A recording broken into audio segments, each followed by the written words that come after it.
So here's a story for you. It's 1974, and a young woman is found murdered in a remote canyon. The investigation almost immediately zeroes in on this self-proclaimed psychic who somehow knows details only the killer could possibly know.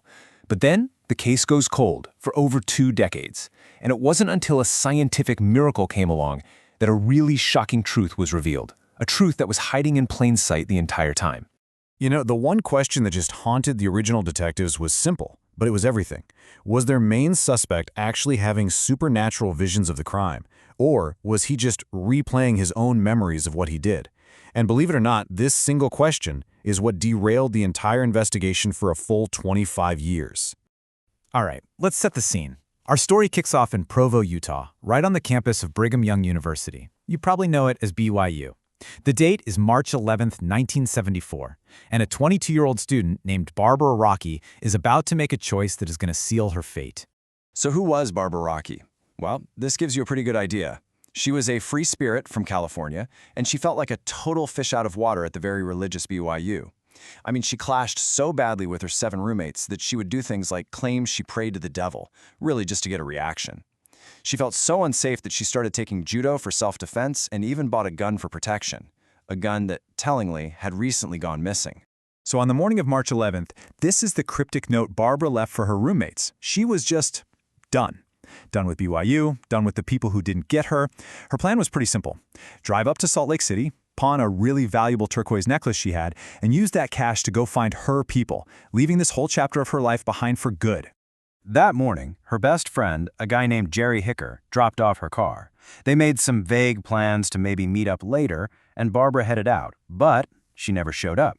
Jerry got worried and went looking for her, and he's the one who found her car, abandoned in a strange lot, with that goodbye note sitting inside.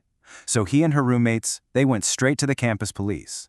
So while the campus police are just starting a missing persons investigation, a utility worker is hiking way out in the remote Big Cottonwood Canyon, and we're talking 50 miles north of the campus.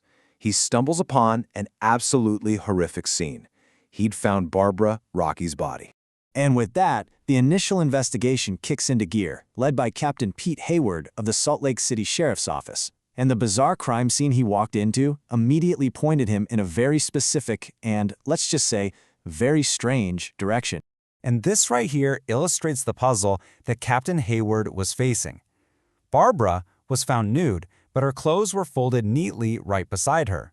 There are no signs of a struggle at all, which suggested she wasn't forced up that remote trail. She'd been shot 5 times in the back with a .357. Hayward's gut just screamed that the killer had to be someone Barbara knew and trusted. And crucially, investigators collected not just the bullets, but also a sample of the dirt from right beneath her body. Remember that. From here, the case moved incredibly fast. Investigators found the pawn shop where the clerk confirmed Barbara was there at 12:50 p.m. But he added this one crucial detail. Her boyfriend was waiting for her outside. Later, police learned from her friends about a man named Richard Finder. And then, in this absolutely stunning twist, Richard Finder himself calls the police station, offering his psychic services to help solve the murder. I mean, look at this. The circumstantial evidence against Finder was just overwhelming. He was the so-called boyfriend. He just happened to be vacationing nearby. His alibi was shaky. He owned the exact same caliber weapon used in the murder. And here's the kicker. He told police he had a vision that the murder weapon had been thrown into water. That was a detail police had not released to the public. To Captain Hayward, it felt like a confession. It just goes to show you how circumstantial evidence, while it seems powerful, can paint a dangerously misleading picture. And then, just like that, the whole case fell apart. Ballistics came back and the results were undeniable. Richard Finder's .357 was not the murder weapon. Despite every single thing pointing to him, the one piece of hard evidence they had completely cleared him.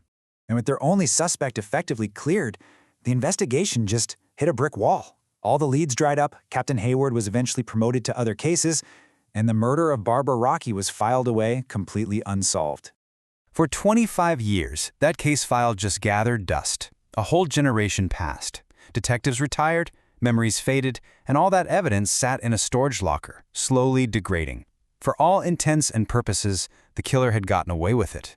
But while time was erasing memories, science was marching forward. Okay, fast forward to 2005. At the request of Barbara's sister, a new homicide detective named Todd Park reopens the cold case. The world had changed a lot in 25 years, and Park had a tool at his disposal that the original investigators could only have dreamed of. And that tool, of course, was DNA profiling. The ability to build a genetic fingerprint from the tiniest trace of material, skin, hair, blood. I mean, that was pure science fiction in 1974. But in 2005, it was standard procedure. And it offered the first real glimmer of hope in breaking this case in over 2 decades. So Detective Park methodically starts sending all that old evidence to the lab. The rape kit swabs? Inconclusive. Barbara's neatly folded clothes? Nope, too degraded by time. It all came down to one final, improbable piece of evidence. That small bag of dirt collected from under Barbara's body back in 1974. Skin cells from the killer, preserved in the cool, dry soil, had somehow survived for decades. And incredibly, from that dirt, the lab extracted a full DNA profile of an unknown male. After 25 years of complete silence, science had finally given Barbara a voice. They ran the DNA through the criminal database, and the profile came back with a name that was about to rewrite the entire history of this case. The DNA didn't belong to the psychic suspect, Richard Finder. It belonged to the one person nobody ever suspected, the concerned best friend who first reported her missing. The killer was Jerry Hicker. And just like that, the entire case snapped into perfect, horrifying focus. Jerry, who was secretly in love with Barbara, had stolen her gun weeks earlier. He's the one who suggested a farewell hike after she sold her necklace. Alone in the canyon, he made his move. And when she rejected him, he absolutely exploded in a jealous rage. He pulled out her own gun, forced her to undress, and shot her 5 times in the back. Then, he calmly staged the whole scene, abandoned her car, and used her own goodbye note to throw the police completely off his trail.